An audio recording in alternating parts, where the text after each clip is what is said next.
Alright, welcome back to the channel.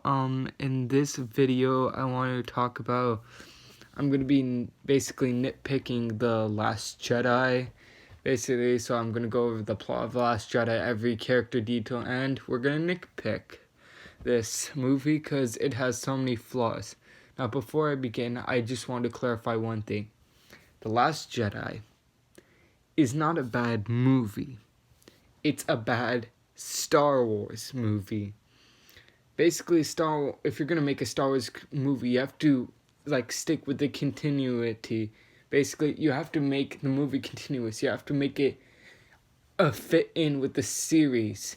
As an individual, say it was a one and done movie, like it was just the first of its kind, then yeah, it's a pretty good movie, but this is Star Wars. It has the Star Wars branding. It's a basic Star Wars movie. It's in the sequel trilogy, meaning that's why it's actually really bad. And we're going to start nitpicking it and point out major and also minor flaws as well. So let's start with the beginning. First, we're just going to go with the rehash of a little bit before then in The Force Awakens. So in The Force Awakens, they've blown up Starkiller Base, basically. And so now, since they already knew where the Resistance base is, so they've sent a Resurgence class Star Destroyers to basically stop the evacuation of the Resistance. And then in the opening scene, my first question is, why is the Resistance fleet so small? In Force Awakens, I don't think anyone remembers, there's those transport ships that are I don't remember, they're in Force Awakens right at Maz Kanata's castle when the Resistance pops in. And how is it that the Resistance is this tiny? The Rebellion, if you remember, they had a formidable fleet. How did that, I get, yeah, it got absorbed into New Republic, and then New Republic got destroyed. Which also brings me to my next issue, which is, why did the New Republic sit on the First Order? In Legends, the New Republic is still fighting the Imperial Remnant. They don't sit down on a new threat. And also, it just is so messed up. And if Leia is going to create her own rebel organization, since the New Republic isn't doing anything, wouldn't you think she has, I don't know, an armada, something? The Rebellion had so many assault ships and everything, and now what do we have of the Resistance? A Mon Calamari cruiser and just a few other ships. And then they show that the Resistance fleet is blown up and because they have these bombers and X-Wings, it's just messed up the entire beginning, the opening setting itself. So what happens is they're evacuating the First Order just comes out of hyperspace, and they get caught in the middle of the evacuation. The First Order decides not to fire on the ships for some magical reason, instead wait for their dreadnought to come out of nowhere. And let's just talk about this dreadnought. Why does this dreadnought have a weak spot in its center area? That's the dumbest part of this movie. And also number 2, why does the Resistance have the lamest bombers? Yes, it's cool when it's dropping multiple bombs, but they have weak armor though. When you think about bombers, you think heavy armor, slow, and pretty powerful. But in this movie, it's basically all focused on the firepower, making it one of the most useless bombers ever. And their escort doesn't seem to be doing much. They just get blown in seconds. It just makes no sense as to why they exist. If this is supposed to be a major part of the Resistance fleet, which just it just blows my mind. Then what else is a part of the Resistance fleet that is basically useless? The design quirks that are in these two ships are just, they make no sense at all whatsoever. And so this dreadnought has 2 orbital cannons, I mean, I don't mind about them. They can destroy just like a part of a city, which then brings up a huge plot hole. With the Death Star, it was traveling to Yavin 4 in order to destroy the Rebel base. In A New Hope, that's what it was doing. It was traveling there. However, Starkiller, it is firing laser halfway across the galaxy. My question was, why didn't they send a dreadnought? Since it's implied they have multiple dreadnoughts, why didn't they send, I don't know, 3, 4, all the way to whatever planet the Resistance was on, and just blow them up there? Simple as that. I mean, they have orbital cannons. They can easily just destroy them. Why do they need to have the huge laser show? I mean, I know they need to show their strength, but at this point, if you have a fleet of so many powerful starships, how powerful is the First Order?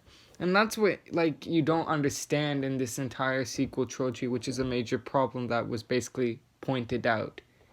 We don't understand how powerful the First Order is. It's like we're given the implication they have Star Destroyers. They're basically like an empire. Then we're basically told from they're an empire. And then it makes me wonder, like, how did they get to this point? How did the New Republic just lag on to a point where they were destroyed to allow the First Order to basically take over? It just makes no sense. I mean, that's basically what The Last Jedi did. It just revealed so many plot holes, so many stuff that didn't make Star Wars sense. So back to the plot. So the Dreadnought comes out and it basically destroys the remainder part of the base, even though everyone evacuated. Soon, the rebel ships are starting to flee, and Poe decides to go against orders, which, I mean, I guess is a part of his character, maybe, maybe not, whatever, and he leads the bombers to destroy a Dreadnought. He says this is a once-in-a-lifetime opportunity, which is the dumbest thing. If you're a commander of a fleet, because it's implied he's the commander now, and a commander would have the sense to leave. This is a Dreadnought. This is a ship that basically destroyed like the entire base area. I mean, they have multiple of them. What would be destroying one do if they have multiple? I mean, if this was Starkiller base, go for it. But these are Dreadnoughts. Save your terrible bombers. I mean, honestly, don't save your terrible bombers because they're terrible. Why would you need them in the first place? They're useless completely. I mean, you have to be lucky in order to actually make a successful bombing. The Sky Fortresses are nothing. They are completely useless. They are the worst designed ships ever, and they're all created so that Rian Johnson could have a plot. That's their entire purpose. They're useless. You never would want to have a fleet of Sky Fortresses because you just surrendered basically. You just gave the enemy a winning hand with Sky Fortresses. Anyways, moving on. So then the Resistance jumps into hyperspace and escapes. So, first of all, let me just cut ahead. It's basically stated that the Supremacy can track ships through hyperspace. If that is true, if that is true that the Supremacy can track ships to hyperspace, it just makes you think, how many more things could the First Order have done instead of doing the stupid battle with the Resistance? They can literally track ships through hyperspace.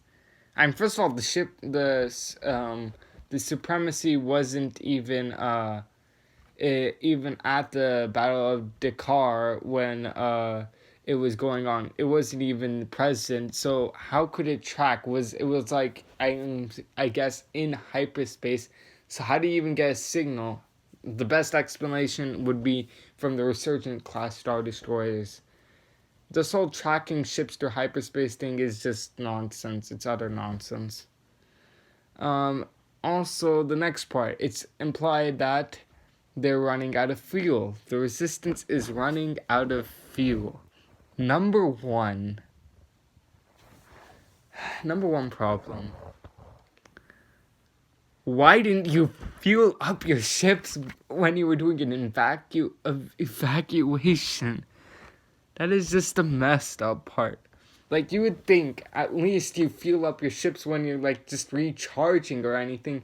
Why are your ships without fuel? That's the part that makes no sense. It's a Resistance fleet and they decide, oh, we don't want to refuel our ships. I mean, when you land your ship, it's obviously going to be refueled, right? So, within all that time, we're assuming that the Mon Calamari cruiser was never used until this evacuation. It should be fueled up and ready to go and escape. I mean, even then. And this whole thing where if they're gonna get tracked, why don't... I know it's implied that the First Order now at this point controls everything in the galaxy, but in my mind, I'm still thinking there's like crime organizations, stuff like that, the Black Sun, the crimes. Just go over there, go to crime-riddled any areas, the Zygerian Empire, go over there and lead the First Order there. It doesn't really even fit my mind. It makes utter nonsense, basically. That's what it is. The whole plot where it's not enough fuel, and then how the First Order somehow just takes over the entire galaxy in a whim. All that stuff just does not make sense at all. Okay, and then so Snoke's flagship appears, and basically Kylo Ren goes out with his escort of TIE fighters, and they destroy the bridge of the Mon Calamari ship. First of all, if we're thinking Star Wars ships, if you know, Star Destroyers, if you remember, their bridge was easy to see. However, with Mon Calamari ships, the bridge was like sort of hidden.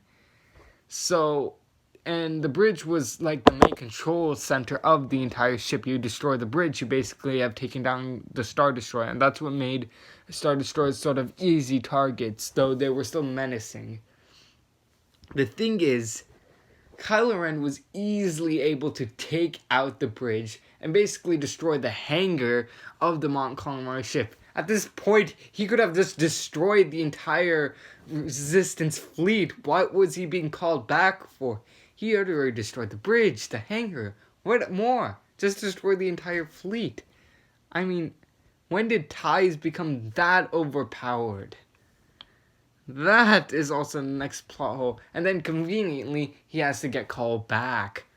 I mean, did critics overlook this? Did they just want like, oh my god, it's progressive, so we need to give it positive reviews? Like, that's just messed up and dumb. Alright, moving on. Let's just jump over to Arcto, where Luke gives up on being a Jedi. So, if you all remember, Return of the Jedi, he has redeemed his father. Now, in the events building up to basically Kylo Ren turning to the dark side, Luke senses the darkness inside Ben. You would think he would try to help him, right? I mean, he was able to basically turn his own father, who is basically a genocidal person, basically, full-fledged on Sith. He was able to turn him back to the light side. So, Ben, a person who hasn't really turned yet, but has feelings of the dark side, you would think that Luke would go and try to help him, but no, apparently, killing him is easier. And that just was where it just all messed up. And then somehow that moment just triggers Ben Solo into turning to the dark side, accepting Snoke. And yeah, that's where he becomes Kylo Ren. He becomes the dark side. He massacres everyone in the Jedi Temple. Like, I get the fact that Luke feels saddened by his failure as such. But why would he then just cut off his connection to the Force? He doesn't want to feel failure again. I mean, and also he says he came to a planet to die. So why did he leave a map to where he's headed? I mean, this is all then Force Awakens nonsense, and this also stems from the fact that it just stems from the fact that Luke is basically it's sorry, no, messed up there. It all stems up from the fact that directors had different visions. J.J. Abrams had probably something else in mind, and Rian Johnson basically took what J.J. Abrams said. He basically said, "Oh, it's cute, but I'm gonna barf on it." That's basically what he did. I mean, everyone can admit it. That's what Rian Johnson basically did to Force Awakens. He barfed on everything that was presented. And basically what happens is Luke is cut off from the Force. He's basically, nah, I don't want to use it. He doesn't want to help out. I mean, and so then Rey, who is basically the Mary Sue, she's basically the overpowered person that unexplainably can do anything. Now, I understand if you become Force sensitive out of being a nobody, but when you're that powerful, when you're able to win your first lightsaber match, you can't just be a nobody. Like Satele Shan in the Star Wars Legends, she's a descendant of Bastila Shan. Like Palpatine, you're probably wondering, oh, what are the origins of Palpatine and such? He was trained, though. He was trained by Plagueis. And Darth Plagueis was a very powerful Force user as self, who wasn't also trained. We have Rey, who has never received training, so it probably has to be somewhere in the blood or something. I mean, we need answers. Like, where did she get this entire training? Like, that's why people suspected it was blood related. And I recently read something about how the reason why her parents are nobody is because it's like sort of like the Empire Strikes Back scene. Nobody expected Darth Vader to be the father. It was like the biggest reveal of the entire thing back in the days. And here it's also then ends up being Luke's greatest fear. And Rey's greatest fear is like not being related to anyone. It's implied that she thinks her family is still looking for her, and that's like her greatest fear, to know that her family isn't. So I mean, honestly, in the end, I don't even mind the whole Rey's parents are nobodies. It just, I need an explanation to why is she so powerful. Like, if they could explain that, how she's somehow able to manage to do anything, be an expert at anything, please explain. I'd love an explanation. Just saying she's a strong female character doesn't give any value or meaning. I mean, take any strong character, whether it be a man or female. They had some sort of training. They didn't just pop out of nowhere. They had training. They were learned. They were taught. They didn't just pop out of nowhere. And that's just the whole problem. Rey is this Mary Sue who can do anything. It just pops out of nowhere, and that's the whole problem. And just saying that her parents are nobodies was a little disappointing, because if she's that powerful, she has to be blood related to somebody. And then the whole thing where she's Palpatine's granddaughter, that was like a really great reveal, because also then I explained the whole problem, because Palpatine, he's a very powerful Force user, so sharing the blood of Palpatine really sort of makes sense. It sort of wraps up a bunch of questions as to why Rey is so powerful. Anyways, moving on, so yeah, since the bridge is attacked, moving back to the hole, they're basically, after, the Resistance fleet. Also, quick question, the Resistance is basically traveling away. Couldn't the First Order, I don't know, just hyperspace right in front of them? Like, that was an option? They're just going to go into this chase scene? I mean, they could have just hyperspace in front of them and just ended them there. Okay, plot hole number 1. Alright. So, moving on.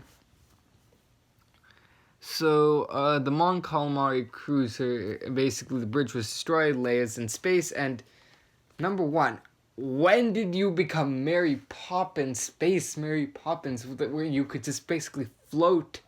I mean, you're in space, you're basically dead. I mean, when I saw that scene, I was like, okay, Leia Organa is dead. And then when I see her doing the whole Force thing, I was like, what? It's implied that Leia is Force sensitive, but, and I can guess, yeah, maybe she can use the Force, but that is just the weirdest Force move I've ever seen. It doesn't make very much sense. Like, she's in space. How is her body able to take on that? Even well-skilled Jedi, if you throw them in space, they're dead instantly. I mean, the Force can do many things, but it can't protect you from that. And that's just basic laws of space itself. You can't survive in that environment. Just because the Force can do a lot of things doesn't mean it can save you from the natural laws of death, basically. I mean, when you're in space, you're basically dead. I mean, and that whole scene where then she's just floating to the bridge area, that just... Oh, God. Alright. Alright, in any case, then Control goes over to this Vice Admiral Haldo. And why doesn't she tell her plan to everyone? I mean, at this point, I read this comment where it's saying she didn't tell her plan because, oh, the Resistance, there could be a spy in the group. If there was a spy, he would already know that he's... Then... The whole thing is, why would there be a spy? Why would any of the Resistance members be a spy? They're dead anyways. The First Order is firing at their fleet. Why would there be a spy right now? And in that arena, they basically control their communications. So how would the spy be able to contact the First Order with the whole fact where the ship is basically under the control of... on all communications are basically under control. And then the whole thing where people are trying to escape and desert the ship. Where are you going to go? You're in an escape pod and you're not next to a planet. There's no way you're going to go anywhere. You can't just hyperdrive out of the place. You're basically trapped and you're just going to basically be destroyed by the First Order. There's no way you're going to survive. And back to the whole plan telling. Look, tell your people what the plan is. Tell them there is hope. Don't just tell them, oh, I'm doing this. And then why just post anything, oh, we're all just going to go die. I mean, at this point, that was just the dumbest plot. And then that leads to... And let's also introduce Finn back again before I continue on. So Finn, First Order... He is trying to run away from the war, basically. He abandons the First Order and is just basically trying to run away. And soon enough, through Maz Kanata, he learns to put the good above himself. He fights Kylo Ren. He gets brutally defeated, which is how it should have been with also Rey as well. Because, I mean, with Finn, he's not a Jedi or anything. I mean, Finn, he lost his first lightsaber battle anyways, but... I mean, I was sort of excited. A stormtrooper who turns rebel, who could be Force sensitive, and was when he was wielding the lightsaber, I was like, oh my god, this is the most interesting character. Honestly, at first I thought Finn was the main character, and then I realized it was Rey. And I was like, okay, fine. But they should do something interesting with Finn.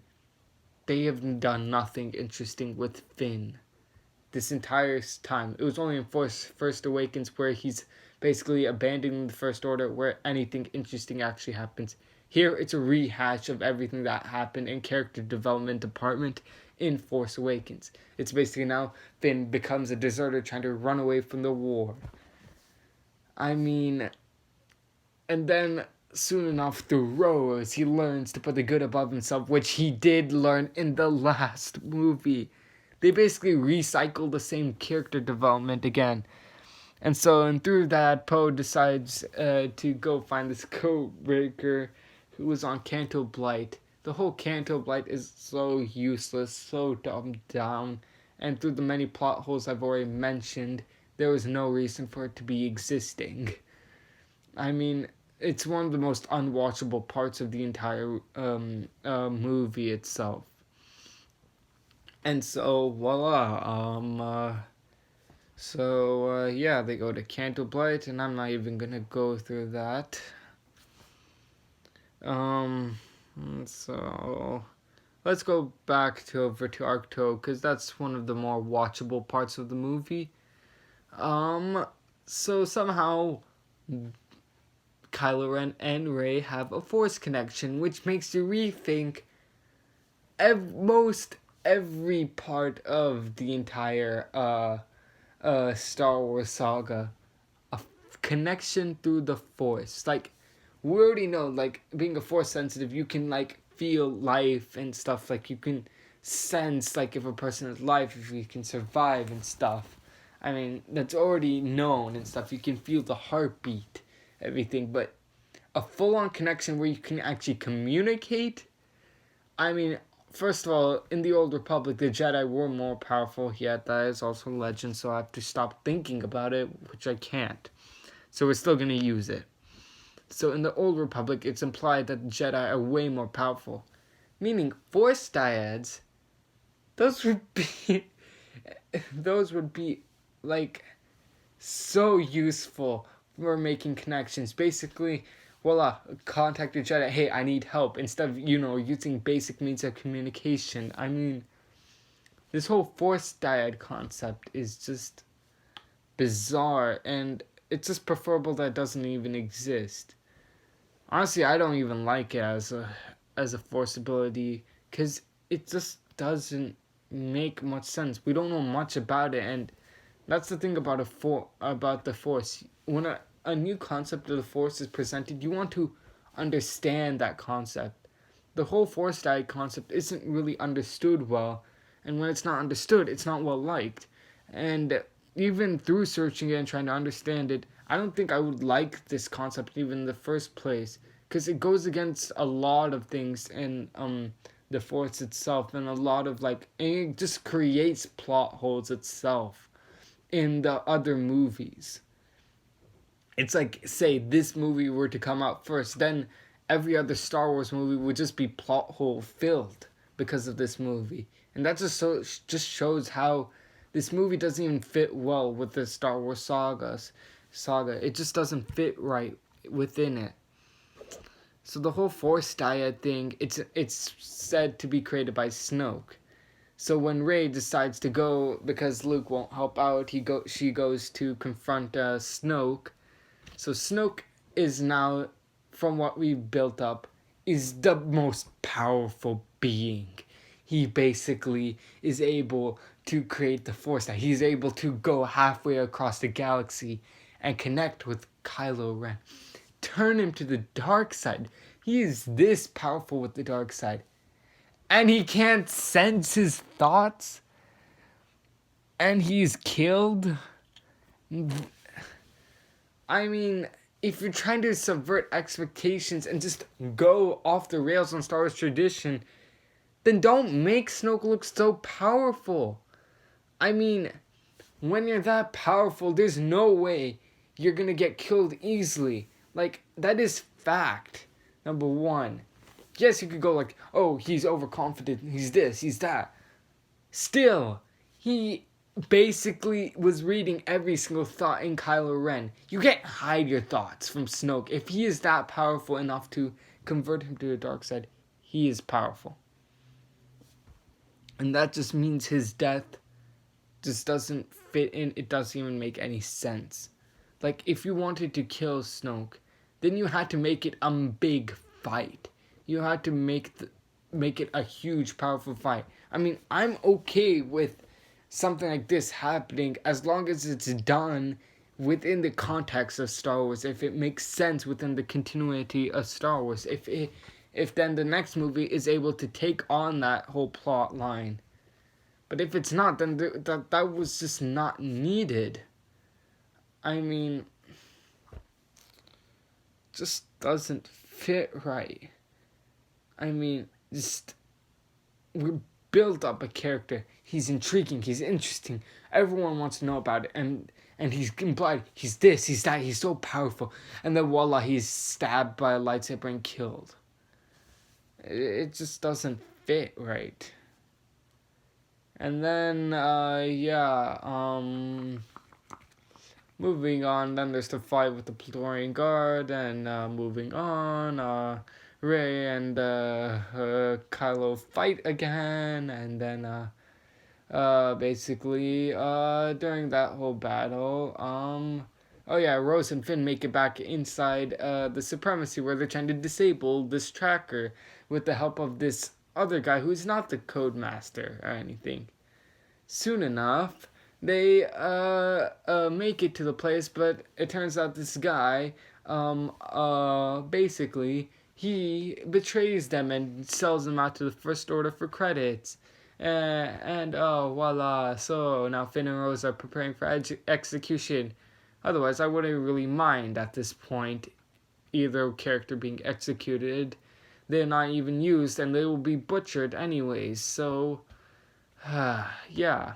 They're going to be butchered in the next movie. Their character arcs are completely riddled. Why not just kill them off and to spare them? But no, soon enough, because of luck, because now that Poe's plan is failing and basically he's stunned and her plan is and because of how Holdo's plan is finally revealed that she's basically taking troop transports to go to Crate just to hide over there. Soon enough, transport starts leaving. They start leaving. They start going and leaving the Mon Calamari ship, and they're hidden. Great. How did the Master Codebreaker, this random guy, whatever he is, how did he know about the transports being shielded or anything or being hidden from sight? How did he know about that? That part is completely not answered, and so now the First Order figures that out. Starts firing its cannons at the wherever they think the ships are and starts destroying the transport ships. And that's all done so Rian Johnson can justify why in the end of the movie there are only 20 Resistance members. And so then Holdo decides for some reason to still stay on the ship, all so she commits ship suicide. Ship suicide. So she points this. It's hilarious how bad this movie's getting at this point. Points the ship. It goes into hyperspace to basically destroy the Supremacy. This is where major plot hole is just brought up immediately. If you can cause the death of a ship at hyperspace, just destroy a ship just like that, wouldn't you think, the Resistance would just take out an X-Wing, turn it at, the Supremacy or Resurgence class Star Destroyer, and zipping it through hyperspace to destroy it? And then in that case, soon enough, the whole Supremacy is in blaze. A lot of stormtroopers are dead, except for only the major ones like Captain Phasma, Finn, Rose. Somehow, they're all lucky to be alive. Somehow they make it out alive. No, let's keep dead stormtroopers. Let's have it that all the major characters somehow stay alive. Continuing on, and so then there's this whole battle between Finn and Captain Phasma, and we're given the death of Captain Phasma. At this point, she was an interesting character when she was revealed. She was wasted, and now she's wasted again. And at this time, she's dead. Most underused character, most interesting yet the Boba Fett of the entire sequel trilogy. Not used at all, nothing ever implied, nothing ever revealed, just underdeveloped, underused, and just heartbreaking that they didn't learn whatsoever. Just because you release a book about Captain Phasma doesn't mean you get away with not giving her screen time or not giving her any plot origins or anything. You can't just keep her a character. And she's one of the most interesting characters. You have to at least explore something. I mean, at least a lot more characters given with General Hux. Here with Captain Phasma, it's just butchered. And then in the end, moving on,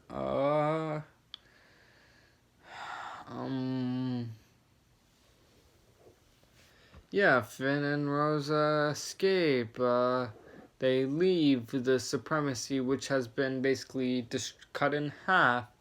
The Resistance make their way to Crate. Kylo Ren also escapes in the Millennium Falcon. Don't know how that happened. Don't know. I need to go rewatch Last Jedi to see where that happened. In any case, Kylo Ren decides to declare himself Supreme Leader. Decides to lead an assault onto Crate. And so basically, there's a rebel base at Crate. So it's an old rebel base, and basically they have these like land speeders, basically terrible pod racers, just the worst. And yeah, the Resistance at this point is implied to just be tiny, basic midgets. I mean, what?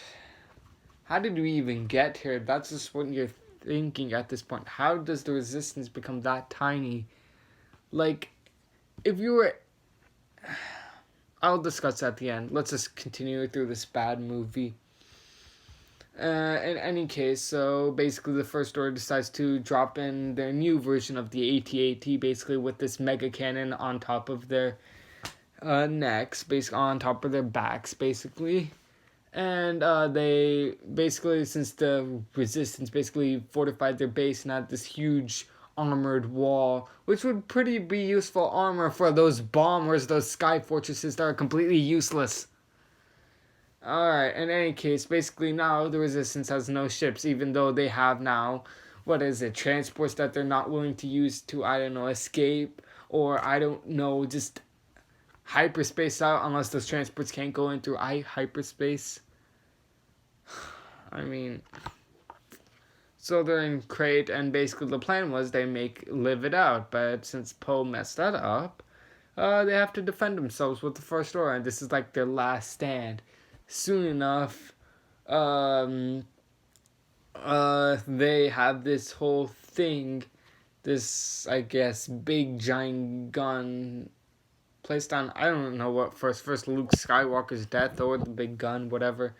We'll just start with the Luke Skywalker thing. So, actually, we'll start with the big gun. Alright, so Finn, Rose, Poe, and a few other Resistance members basically take these land speeders and decide to destroy that big gun before it's able to, blast open the entire wall area. So basically, they go. They suffer a few losses through those new AT-AT stuff, and basically, this is almost nearly the Battle of Hoth. Finn decides to make a sacrificial run, which actually would be a nice end to his character arc, since they already rehashed the same old character development in the Force Awakens. Basically, he's now putting the good in front of himself. He's going for the sacrifice. He's going to save the Resistance. My god, this is why Rose is the most hated character, if not one of the most.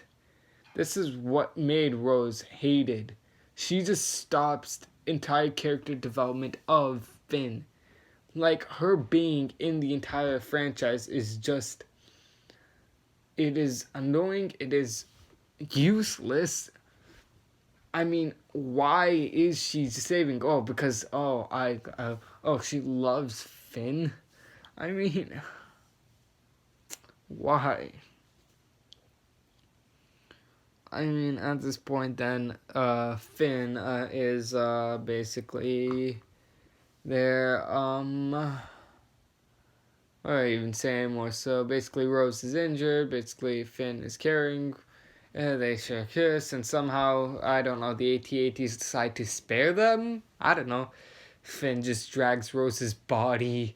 Hopefully Rose was dead. That was what I was praying for, since she's been a terrible character throughout this entire movie, and give her a nice sudden death, because she tried stopping Finn's death for some reason.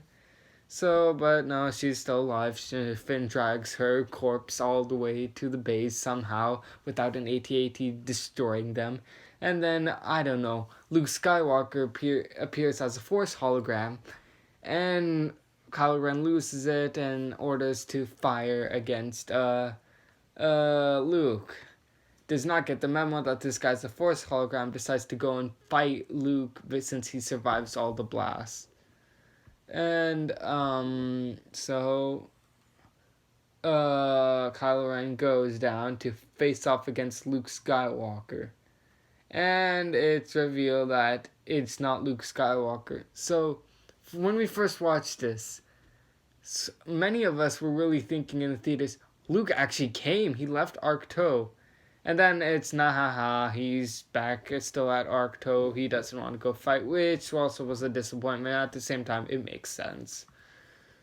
Moving on, so it's revealed to be faked, and Kylo Ren was duped, he gets mad, this and that, and at the same time, Millennium Falcon appears out of nowhere, chasing by TIE fighters, ends up going to be rescue the entire Resistance, which is down to 20 members for some reason. And now the Resistance is all inside the Millennium Falcon, and they escape. Yeah, what happened to all the resurgent Star Destroyers to stop them? What happened to the fleet? I mean, I guess the death of the Supremacy led to the death of all those Resurgence class Star Destroyers. I don't know how they landed those AT-ATs. They don't matter. I don't know how they were able to land that big cannon. It doesn't matter. Every other Resurgent Star Destroyer is dead. Well, they escape. Luke Skywalker goes into the afterlife. I mean, in the end of the day, this is the worst Star Wars movie of all time. It's on my top list of worst Star Wars movie. And the whole problem is that Rian Johnson is trying to give off... I understand what themes Rian Johnson is trying to execute here. But in order to execute these themes, he disregards every other Star Wars movie and just makes up his own series, his own saga, his own universe. I mean, at least fans were able to express their disappointment, their backlash against The Last Jedi. I mean, and I do want to say this for a record. You can like The Last Jedi, but one day or another, you need to accept this movie is flawed. You need to see, like, for me, I love the prequels. My favorite movie is Revenge of the Sith. It is my favorite Star Wars movie, but even I admit there are flaws within it. Even I admit that. So, as a Star Wars fan, you need to admit there are a bunch of things that Last Jedi goes completely against. It's against the spirit of Star Wars. And that does not make it good. If you go against what you're representing, how are you supposed to be good? As an individual one-and-done movie, it's great. As a part of Star Wars, it's not good. And that's just the problem with it. Rian Johnson was directing a one-and-done movie. He wasn't directing a trilogy movie. He was directing a one-and-done. He didn't know what he was given creative freedom, and on top of that, it was obvious he had no understanding of Star Wars whatsoever. He didn't understand the lore. He didn't understand any part of it, and it's revealed. And it angers me a lot when a bunch of people, like Star Wars fans on Twitter, go like defend the Last Jedi, and go like, it's great, it's this and that. I get the whole thing where you're trying to change up the formula. The thing is, George Lucas changed up the formula in the prequels. He didn't copy and paste. He changed it up. I mean, if you're wanting to do that, then do that. It's simple. It's not hard. Somehow, Rian Johnson was like, oh, no, it's hard. It's hard to even understand the lore and change up the formula. I'm just gonna mess up. Like, you could make something amazing. But that is not amazing. What you produced was garbage. And that's just the whole faults of The Last Jedi. It's just not a great movie in general. It just doesn't fit with Star Wars. It just, I don't know at this point. I've been rambling around for 45 minutes. I've made you all wait this long. I've been nitpicking this movie to death. It's just not a good movie. I mean, to any Star Wars, anyone interested in Star Wars, don't make this the first movie you watch, please. Because then you're going to think every other Star Wars movie is bad. When no, this is the bad movie. Please, watch basically the original, then the prequels, then all the TV shows, all that stuff. Then watch the sequel trilogy and watch this movie. You will then understand why this movie is bad. And if you actually explore into the Legends content and decide to dwell into the rich lore that's given inside, and before you watch the sequels, you will understand why the sequels are hated.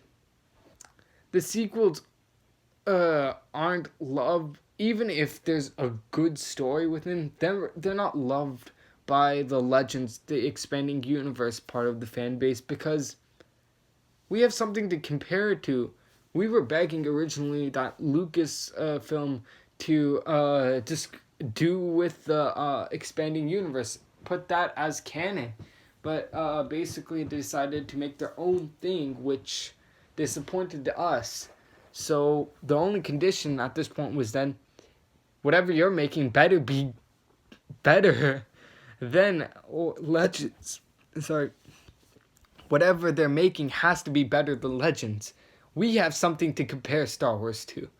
And what was given was 10 billion times worse than whatever was produced in Legends. Like, they wanted to make their own thing. That's fine.